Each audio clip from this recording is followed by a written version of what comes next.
estamos moi satisfeitas co traballo realizado porque creemos que é un proxecto que non ten marcha atrás, que vai a seguir dando os seus froitos. Agora empezamos un novo curso, unha nova etapa, vamos a darlle un enfoque diferente, porque, bueno, pois nos parece que agora pois que xa todos os coles, todos os institutos xa saben un pouco de que vai o proxecto, entón agora xa lles toca a eles facer propostas e ser proactivos, non? Ata agora foron un pouco guiados por nós, polo Concello, e agora son eles os que teñen que tomar a iniciativa.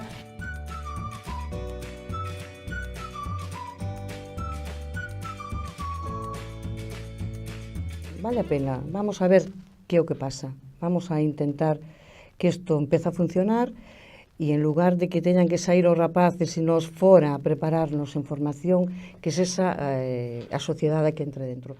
Para min é unha valoración moi positiva. É dicir, que é o que conseguimos nun centro como é o meu, o Instituto Sánchez Cantón, un instituto de hai moitos anos, non?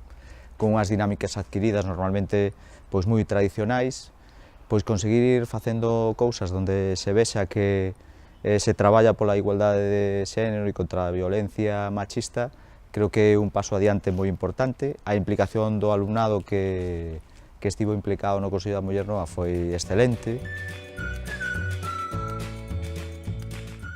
Pois eu nunca estive nun estudo de radio primeiro, estivo moi interesante, a verdade. Foi como que sentí moita presión, pero por outra parte foi moi divertido, entón compensouse. Pouco respeto, digamos, que teñen os nenos hacia as nenas. Así de claro, respeto no sentido de que sinten como o poder ou de tocar, sabes, simplemente, sabes, de tocar pois o culo, así. Unha compañera, por participar neste grupo, na súa mesa apareceron escritas palabras ofensivas a cara a súa persoa.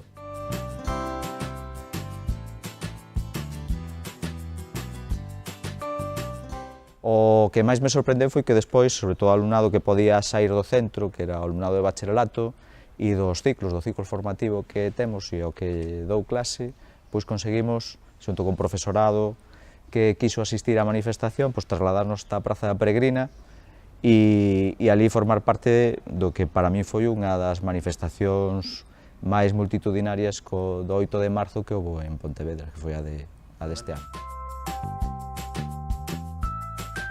No caso do meu, reunímonos todos no Paraninfo do noso instituto, limos uns poemas sobre este tema, cantamos, e os participantes do Consello da Muller Nova cantamos a canción de A Porta Violeta de Rosalén, e logo uns profesores máis uns participantes do Consello fomos á manifestación, estuvo moi ben.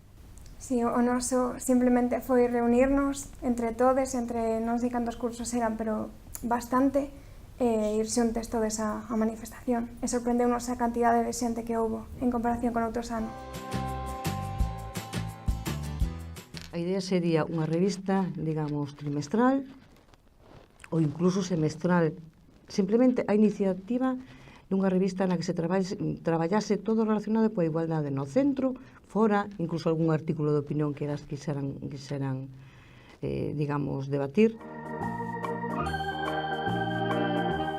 A idea na que estamos a traballar é que estamos tamén montando grupos de alumnado axudante, é dicir, temos un grupo de convivencia, non hai graves problemas de convivencia no centro, pero sí que estamos intentando traballar na prevención e, digamos que o tema de coeducación e de igualdade vai a entroncar e a, digamos que enraizar un pouco co tema de convivencia e desde o Consello da Muller Nova vamos a intentar sacar propostas para que se traballen nas titorías e desa maneira concienciar do que falaba antes, dese machismo de baixa intensidade que pode seguir existindo e estar aí latente.